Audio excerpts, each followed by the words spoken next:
Hey guys, welcome back to V&J Reviews. It is good to have you with us today on this one. This is Vinny. And this is Joe. Such an important episode. We have a lot on the plate today. We're going to be doing chart updates, fusion updates, and that's right, Kefla is getting scaled.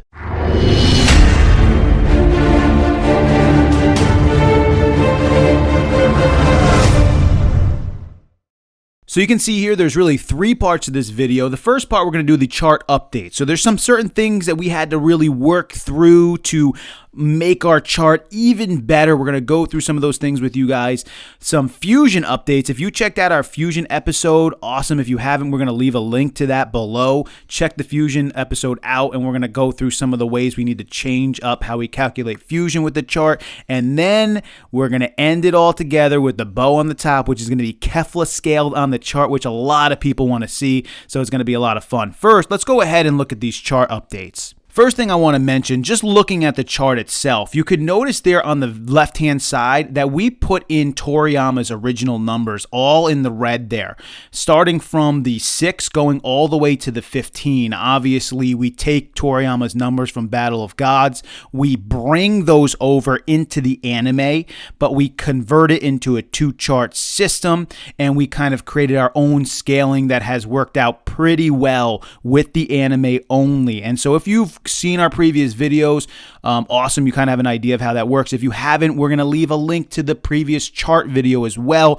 just so you have an understanding of how we go ahead and do this. But that's one of the changes in the chart. The other change is we went ahead and we scaled Goku in his base form, Super Saiyan 1, 2, 3, and God form Red with the anime only. So after Goku turned God form Red, there was a part in which he continued to fight at the same strength in his Super Saiyan Jin form, and he didn't notice any change in power. We had to go ahead and scale that. We have an entire video on us putting together why we scaled this way. If you've seen that video, awesome. If you haven't, we're going to leave a link to that video below as well.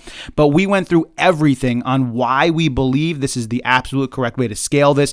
Some people obviously want to give the multipliers to each form. We go through why we don't think that works. Others want to sort of put the base form lower. We go through why we don't think that works either. And we really kind of agree that this is the way we're going to go with it on the anime and how we scale it on the chart. So we went ahead and added all these forms here. You can see that Goku in his base form is a 6.3, which some people should be thinking, what? 6.3? I thought he was a 6. The fact of the matter is that Goku gets stronger when he fights. Yeah, a lot of you guys were talking about that Goku needs to build up power over time, and we take your guys' suggestions and we try to figure out maybe the best way to put them in the chart. So in this case, we decided, okay, Goku does get stronger over time. How much stronger should he get? We have to sort of calculate and figure it out to make sure that it works with a chart, and this is where we feel comfortable at with these numbers that you're seeing here. So you can basically call this chart the Tournament of Power chart, because this is where we see Goku at his power levels here during the Tournament of Power, and each of the indicated forms above, Super Saiyan 1, 2, 3, and God form Red. Now, God form Red was the most difficult because we know it's stronger than all the previous other forms. However, there really is no indication how much stronger it is. We can only get it from the context of the show, the comments of the characters, and the writing itself. And that's why we put it at a 7.1 in comparison to Goku's base form at a 6.3. And so there's certain things that have indicated that it's right around that level. Of course, you could always go a little higher or lower with it, but we found that this works out pretty well. The next update we have here is Goku in his blue form. Of course, because his base form got stronger, that's going to go ahead and change Goku's next forms, including the blue form, which his multiplier is now going to be 6.3 times 50 on the multiplier chart, giving him a 315 boost. We apply that to the universal scale, 315 plus 250, because 250 is what his base is, and that puts him at a 565 on the chart, which would be 50 times stronger than his base form. And then, of course, Goku going Kaioken times 10. We add the times 10 to the multiplier side of the chart. In his blue form, he is 8.27 on the chart, so we times that by 10 on the multiplier side. We get an 83 boost. We add the 83 to the 565, and at a Kaioken times 10, he is a 648 on the chart, or an 8.27 8.65. And that moves us to Goku going Kaioken times 20. So again, Goku in the blue at 8.27 on the chart times 20 this time equals a 165 boost on the multiplier chart. We convert that over to the universal scale. 565 plus 165 is a 730 or a 9.01. You'll notice too a change that we did make on the chart is now we're listing what Toriyama's original numbers look like on our chart, just so you can get an idea from that original 6, 10, and 15 number when we've converted it over to the new scale. Another change we made was to Beerus. Now we put Whis on here just to show you how strong Whis is in comparison to everybody else, but Beerus we feel like we have to add an up arrow to him. There is way too much information out there that indicates that Beerus can likely go well beyond a 10. We do believe Beerus is a 10, but he definitely has an understanding of Ultra Instinct. It has been stated before he knew what Ultra Instinct was when Goku went into it. Whis has hinted at the fact that Beerus knows it, has not yet mastered it, but he does know it. And so this means that Beerus can move beyond a 10, and that up arrow kind of gives an indication of where we think Beerus could possibly go. We are not 100% on how far he could actually go, but we do absolutely believe that he can move beyond that 10 location. And so we had to add this onto the chart itself. And so you'll be able to see where we think Beerus can go in comparison to other fighters like Jiren or Goku in Ultra Instinct. And now this also brings us to scaling Goku in Ultra Instinct and Jiren himself. We have had Goku in the Ultra Instinct a little bit higher originally. We think it's important to scale him back just slightly, giving him a starting point of 10.5 on the scale, but giving him that up arrow because there are all the indications pointing to that he is mastering it. He's getting better at it. His movements are getting better. He's starting to figure things out. So he's getting stronger in this form as time goes on. His movements are getting better, so the up arrow is there to indicate that he can grow in this. But also Jiren, we have Jiren at 11. We still feel comfortable with Jiren at an 11 on the scale for all of the reasons we previously stated. Obviously, many people believe that Jiren's stronger than only one God of Destruction. Most people believe he's stronger than many of them. Some believe all of them. But we're going to go with the fact that he is definitely stronger than a lot of the Gods of Destruction for sure. And 11 is what we feel comfortable with. But we also don't know what his limits are either, so we have to give him the up arrow. So now you can kind of see where Beerus, Goku, and UI and Jiren all fall on this scale, and sort of where we're comfortable giving them the up portion of their power. And we're not sure about Goku and UI and Jiren and how that's all going to work out, but right now we kind of feel comfortable with where we placed everything on the chart with the information we do have. This now brings us to the Fusion updates on the chart. So Fusion, another episode we did was on Fusion. If you didn't see that episode, you're going to want to go ahead. We're going to leave the link to that episode in the description below as well.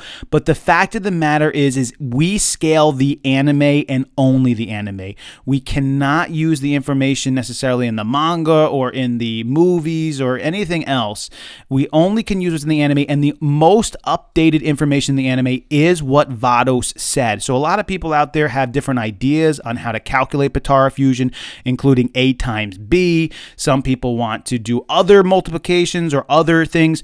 We're just going to take Vados at her word, as this is the most up-to-date information. Again, check out our previous video for all of our analysis on Potara fusion and how to calculate it.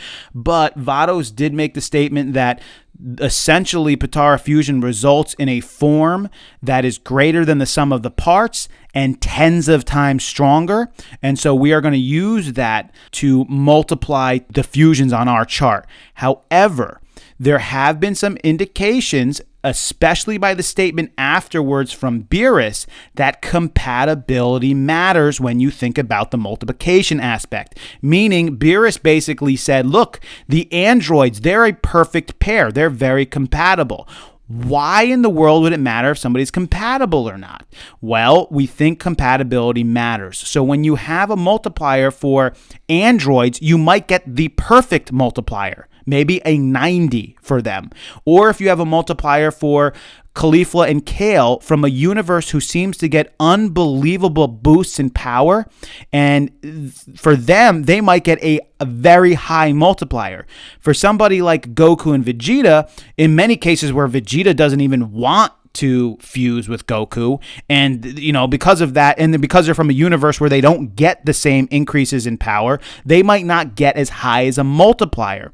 And so yes, there is a lot of leeway with this, and a lot of people don't like that tens of times thing, but we believe they did it on purpose because they want to be able to fit the scaling how they want to fit the scaling. So we can't just throw it out and say we don't like it. We have to use it and kind of give our arguments for why we're going with the multipliers that we go with. So that leads us to Vegito. This is how we handled Vegito. Of course, Goku in his base form and Vegeta in his base form is going to be at a similar location. We know some people put Vegeta higher in the base form. We're going to keep it simple here. They're both going to be at a similar location, around 6.3 on the original Toriyama scale. So we put that on the multiplier chart as 6.3 plus 6.3. According to Vados' statements, is a 12.6, but it's greater than the sum of the parts. So we need a number greater than the sum of the parts, and we go with the number 15 because it's not double. It's not just a little bit greater, but it's greater than the sum of the parts. So we feel comfortable with the 15. Now we have to pick the tens of time multiplier. We don't feel comfortable giving Vegeta and Goku a very high multiplier. We don't think they're a 90, an 80, or a 70. Those go to, we think, Android, maybe super compatible brothers, or maybe even father-son, or from Universe 6 Saiyans like Kefla and Kale, because their power boosts are enormous. We also don't feel like they get the lowest of the low, meaning like maybe 10 or 20 or 30. So and again, we're using our own thoughts here. I mean, they are both Saiyans, and they are kind of compatible in their power. So we use a little bit of headcanon here and a little bit of work to sort of say what number would really work with the scaling here, and we went with 40. We're comfortable letting you guys know, did we pick 40 because it works with the scaling? Yeah, but we also picked 40 because we feel like it works with the compatibility of Vegeta and Goku as well, including the fact that the power boosts of Universe 7 aren't as high as other universes, and Vegeta isn't necessarily one who really wants to even fuse, and so that might hurt the boost as well. So we feel comfortable with the 40 there. That gives them a 600 point boost on the multiplier side, and we add that 600 to the universal scale. So 600 plus 250 because that's where their base power is, and that puts them at an 850 on the scale, or a 9.47. And you can see that puts them well above Goku in the blue form, and of course Vegeta in the blue form, and even above the blue form Kaioken times 20, but still below Beerus's level. So Vegito is not going to beat Beerus. Now that leads us on to scaling Vegito in the blue form, and of course we believe this is a 50 times multiplier. So if Vegito's base is 9.47 on our scale, that means we do the multiplier on the multiplier side, which is 9.47 times 50. That's a 474 boost, 474 plus 850 because 850 is the base, and that gives us a 1324 on our scale. So that puts Vegito in the blue form at a 10.98, and you see where he fits there with Jiren. Meaning the storyline of going Vegito in the blue form against Jiren would be a pretty fun one to look at. We do think at the end of the day, though, Jiren would end up one-upping Vegito and taking Vegito out. We don't see too much upside here for Vegito because we do see Jiren having upside, of course, with the arrow, and Goku in UI having upside. But initially, it looks like Vegito in the blue would be stronger than Goku in the UI. And of course, Beerus, you can see the upside is enormous for him. So we do still think that Beerus would most likely take out Vegito in the blue form with that, the extra, sort of the mysterious abilities of Beerus and the techniques he has, UI that he might understand. So that all needs to be taken into consideration. And finally, that leaves us with the fusion update on Vegito if Vegito was to go Ultra Instinct, which we have as a 150 multiplier. The reason we give it a 150 multiplier is because the base form for Goku to Ultra Instinct is a 150 multiplier. So we basically stick with, it's right around a 150 multiplier. It's not actually exact. So we stick with that same sort of setup that it's about 150 multiplier, and we put a 9.47 times 150, it's a 1421 plus 850, and then we see where Vegito in UI would stand on the scale. Unbelievably powerful. At this point, we believe more powerful than Beerus, even has upside to reach.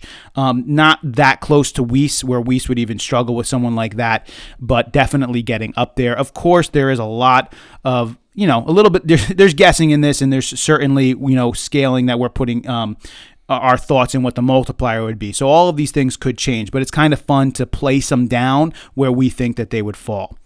And now that finally brings us on to what many people have wanted to see for a long time, and that is scaling Kefla out. Yeah, I know I was super excited for this one. I know many people have been talking to me about it, and I can't wait to show where she finally falls on this chart. There are many people who believe that Kefla breaks the chart, that there's just no way to scale Kefla correctly. And we think we've figured out a way to do it pretty well, although at the end of the day, Kefla might break the chart no matter what you do, no matter what scaling you do. But we think we have a pretty well figured out, especially with our two-chart system. Things seem to work out pretty well, and we'll show you how we did it. Well, the first thing we need to do is place Kefla's base form on the chart, and the only way that we can really place her base form is through the context of the show and the fight she has with Goku, including the comments of the characters and the writing that the writers did in the anime.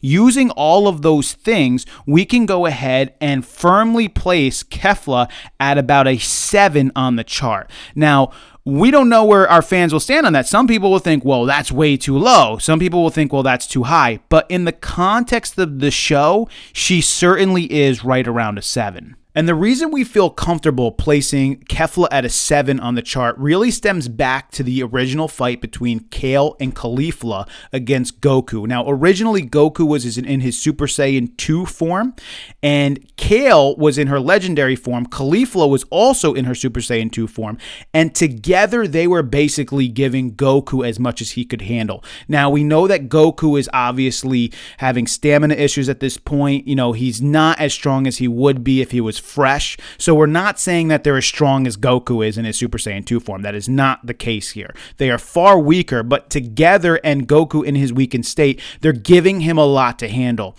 And then so Goku ends up going into his God form, Red form, and even on our chart, you can see that that is going to boost him up significantly. Plus, it's going to give him speed increases and other things. And now he begins to handle them much easier.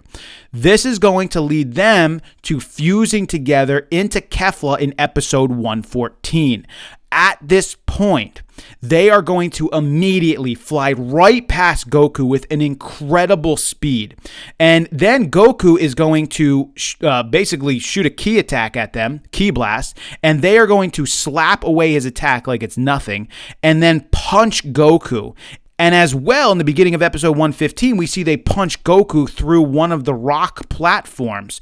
And so they start to basically hand it to Goku in the red form. Now, we don't believe necessarily that Kefla in Kefla's base form is as strong as Goku God form Red if Goku was completely rested.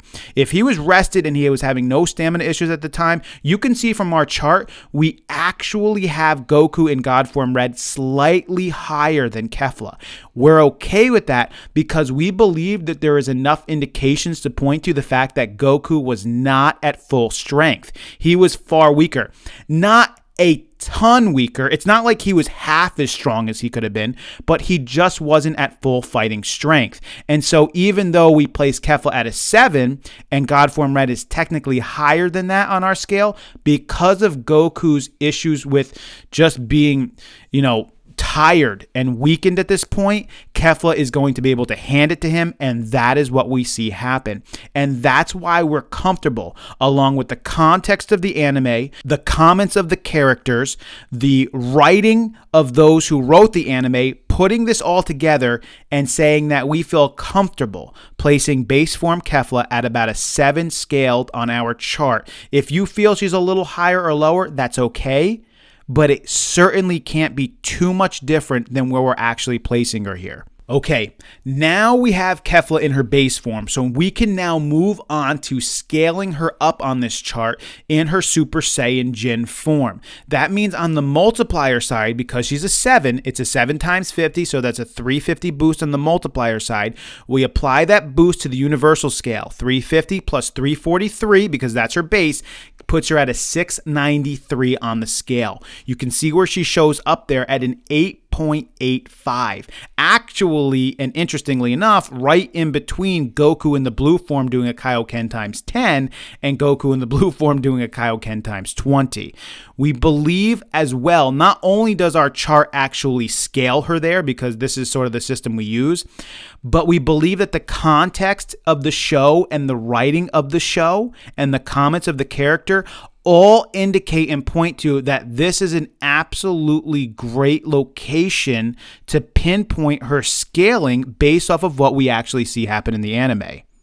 Now, I know a lot of you guys are thinking, but this is Berserker Super Saiyan, so the multiplier should be higher. One, we actually don't know exactly how this fusion with Kale and Kefla work with Berserker and Super Saiyan. Also, we don't actually know anything about Berserker and its multiplier, but we do know Super Saiyan. So that's why we're going with the 50 times multiplier as a Super Saiyan form. I mean, it could be that 60 times, 70 times, who knows with Berserker until we get more information about that and how it works with fusion. We really can't speculate and say this is what we think on that, because we would definitely need more information, but we do know Super Saiyan, so that's why we're going with this scaling. So now our scale puts her there at an 8.85, but what we want to do is we want to back that up, that location, with the context of the anime. So what happens in the anime is as they're fighting, as Goku's in his red form fighting against Kefla in the base, Kefla ends up basically taking it to Goku. And again, we tell you why we think that's the case. We think she's a 7 on the chart, and we think Goku is weak at the time. Eventually, Goku moves on to his blue form. At this point, Kefla doesn't even hesitate. Kefla immediately transforms into the Super Saiyan Jin form, which is kind of not good for us because we don't get a scaling of her against the blue form in her base. She immediately goes Super Saiyan form, and this is where we apply our 50 times multiplier to the base, and we scale her on our chart now. So what's going to happen is we get to see the fight in its context to see if this scaling actually works. So what's going to end up happening in the fight between the two of them is that basically you're going to end up seeing Kefla in Super Saiyan Jin form really once again taking it to Goku. Goku's going to kind of be on the ropes going back and forth here, and what he does is she actually ends up attacking him with an energy attack, and he immediately realizes at this point his regular Super Saiyan Blue isn't good enough. He needs to increase his strength, and he uses a Kaioken in order to divert the energy attack, meaning that her power is definitely at par with and or beyond Blue at this point, and even he says that the real fight is starting now.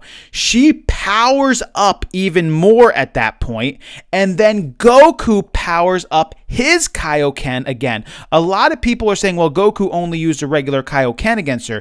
That's not entirely true. He used a regular Kaioken at first, but then he powered up his Kaioken as the fight continued, which indicates to us he's most likely at a Kaioken times 10. There could be some argument that maybe it's a Kaioken 4, but we feel comfortable saying Kaioken times 10, not comfortable saying Kaioken times 20. So when he powers it up again, we now have a Kaioken times 10 God form Blue Goku versus Kefla in Super Saiyan Jin form. And that's why we believe that it works. So you can see where they fall on the scale, where Goku in his Kaioken times 10 and Kefla fall on there. So basically, Goku gets in one good punch, and in Kefla's next attack, she takes Goku out of the blue form. So we know she is intensely powerful here, more powerful than Goku in his God form Blue. However, there are some thoughts out there, of course, that Goku could be weaker than he would normally be, but he can't be so much weaker. He's got to be up there some level. She's still extremely powerful. And so our scaling chart puts her above God form Blue. The context and the writing of the show put her above God form Blue, and because both of them work together, we feel very comfortable where we're placing her scaled on this chart. This brings us to the point at which she knocks him out of blue and Goku goes into his Ultra Instinct form. And of course, right after this, Kefla is going to transform into Super Saiyan 2. When we apply Super Saiyan 2 to the chart, on the multiplier side, we know Super Saiyan 2 is a multiplication of 100 to the base. So that would be 7.0 times 100. That's a 700 boost. 343 plus 700 puts her at a 1043 or a 10.14 on our scale. Yes, she is way up there. She is up there with the power of the gods at this point. Now, don't get upset at us because we've shown you already in her base form how the context and the writing of the show and the comments of the characters in the fight itself indicate that she is there, scaled on the chart. We showed you how in her Super Saiyan 1 form that the writing and context of the show and the anime and the comments of the characters and the fighting itself shows that she is there. So the scale is working and the context of the show is corroborating what we're saying. Now we have to apply the scale again, and she does move up to the level of the gods. We don't believe that means she's taking out Beerus. Go ahead and take a look at the up arrow there. We believe Beerus has so much upside he's going to whoop Kefla in Super Saiyan 2 form. We also believe Ultra Instinct Goku, Vegito in the blue form, and Jiren are going to be much stronger than Kefla as Super Saiyan 2, but she is absolutely presenting herself as the level of the gods at this point. And we also believe that the context of the show agrees with this placement as well. I have to admit, when I first was thinking about how to scale Kefla, I wasn't expecting her to go beyond Super Saiyan God times 20, but based off of the context that we're seeing in the anime and everything, this is where we're going to have to place her. And on our scale, if we're scaling her correctly with our multipliers and everything, this also makes sense in the end. So I mean, I can definitely understand if people do get upset about like that this is higher than they thought it was going to be, but it just makes the most sense. And I mean, it's a pretty big surprise to me as well. Now, how does the context and the writing and the comments of the show support putting Kefla this high in Super Saiyan Jin 2 in the fused form here? Well, first off, we see Piccolo makes a statement that Kefla now, as Super Saiyan 2 fused, might even surpass Sun's earlier level. He's talking about Goku's earlier level in Ultra Instinct and the fact that her state right now might in fact pass what he was earlier at in his previous Ultra Instinct form. Now, it doesn't mean we can take Piccolo's statement as 100% pure fact, but we can take Piccolo's statement as an indicator of the levels at which she is now approaching in this form, which we believe shows on the scale that she is approaching these levels. In Kefla's own words, she says, "I could destroy a universe." Again, we don't take it as pure fact, but as an indicator. There's all indications that are showing that this rivals Ultra Instinct because it is shown through comments that she's pushing Goku's movements even farther. In order for her to be pushing Goku's movements farther, she needs to be able to rival him in some way. It would make no sense if she was like a 9 on the scale. She wouldn't be rivaling him enough to push his movements farther. She would have to be close enough to him where Goku's movements would have to become better in order to beat her, or beyond what they were before in order to hand it to her. So Son Goku's movements are becoming more polished as he's fighting her because she's pushing him to that level. She's making him grow stronger. And in order for that to happen, she must be at a level where she would force Goku to be able to do this. So that, along with Piccolo's statement that it looks like she might even surpass Goku's earlier Ultra Instinct state, and her own statement that she could destroy a universe, plus the fact that our own scaling chart puts her up there, that means that the context of the show, the comments of the characters, the writing of the anime, and the scaling itself all pinpoint together that this is a pretty good indication of where Kefla should be on this chart and why we feel comfortable with having her there. Again, we need to put all of it together to say this is where we believe she should be. If one thing doesn't really work, then we'll have to rethink it. But as of right now, all of the scaling is tending to work out pretty well. Again, there could be some movements here or there, but this is pretty close. Now, this moves us to the point at which we look at Kefla if she did eventually go Super Saiyan 3.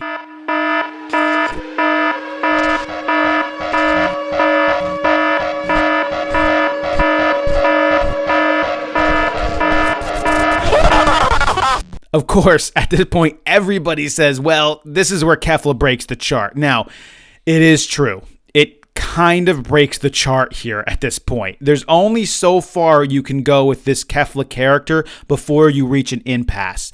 And for us and for our scaling, this looks like it may be the impasse. Now, because we actually haven't seen Kefla go Super Saiyan 3, we don't know if our chart is actually wrong on this, or if this is where she would really be. But if Kefla shown in the context to be at where she is on Super Saiyan 2 on our chart, we can only go with the fact that they are scaling her this way. And so if we take our methodology, which is the multiplier is a 400 on the multiplier side, that's a 7 times 400 because 7 is the base, that's a 2800 power boost. 2800 plus 343 is 3143. We're not going to place her on this chart because we just don't want to give that kind of respect in this situation, because yes, the writers are making our lives miserably difficult with all of this stuff. And yes, it does seemingly break the charts. It doesn't matter whose chart you're using. It breaks everybody's chart. So whether it breaks it now at Super Saiyan 3 or whether it broke your scaling chart earlier when she just went base form, it doesn't make a difference. At some point, something's going to happen. Now, at this point on our chart, she gets unbelievably powerful. There's really only two directions to go with this. Either this breaks it down at this point and this is just not accurate, or this is actually how the writers want to scale the character Kefla. And we look at her base form and say her base form works on our chart. The context of the show works. Super Saiyan 1, it works on our chart, and so does the context of the show. Super Saiyan 2 works on our chart and the context of the show. So we can only assume, if we're 3 out of 3, that this is actually the direction they are looking to take this character. That doesn't mean that we're ever going to see Kefla go Super Saiyan 3, because the most likely thing that's going to happen is she's never going to go Super Saiyan 3, because it simply doesn't work correctly.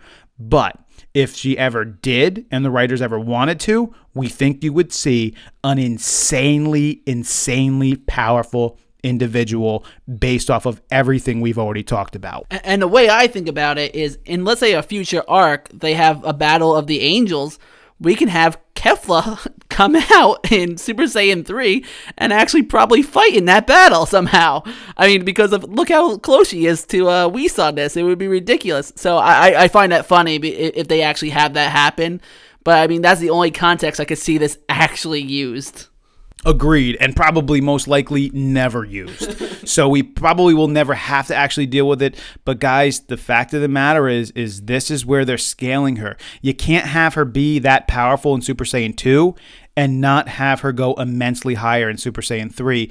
It's just the way it is. So right now, you guys can take a look at our updated chart with everything there. This is the most updated scaling chart for Dragon Ball Super for us. We believe it's the most accurate we've seen. Of course, there's a lot of other good scalers out there who do a great job with logarithmic scaling and some other scalers who don't want to try to get as precise with the numbers, but just want to scale the characters in strength, and they do a great job. There's a lot of great scalers out there. This is really our throw at it, and what we believe is the closest that we could come up with using Toriyama's old numbers and sort of bringing them over to the anime and converting his numbers into a new scale, because they have to be converted to work. And so, this is the chart we have together right now, but we're not done. We want to add more characters to this chart. So basically, who's next? We're willing and up to put anybody on this chart who's shown right now or who's not even shown, because we're excited about really placing everyone where they need to go during this Tournament of Power arc. It's been a lot of fun, and we've been able to hone the numbers in quite a bit and get really, really close and accurate to where we think everyone is falling, especially using our calculations and the anime itself to make sure that we're really holding ourselves accountable for where we're placing people. So if you would like to see somebody next, who would you like to see placed on this scale next? Go ahead and let us know. Leave that in the comments below, plus anything else that you would like to leave a comment on. We've really been working very hard on this, not only for ourselves, but for you guys as well, because we want to be accountable to you guys and make sure that we're delivering the best information possible. There's been a lot of changes, a lot of work done to it, but we're okay with that. So go ahead and leave us a comment below on your thoughts on who should be next, or anything else you would like to leave us a comment about on the chart. And as always, if you are enjoying the content on this channel, sort of the way that we go about things and the commentary we give, the review style we have, go ahead and click that subscribe button. We would love to have you come along with us and join us on this channel. It's great having you guys be a part of this thing. And go ahead and turn on those notifications so you can get indicated of when our videos come out. As always, we hope that you have absolutely enjoyed this episode. This is Vinny. And this is Joe. Until next time.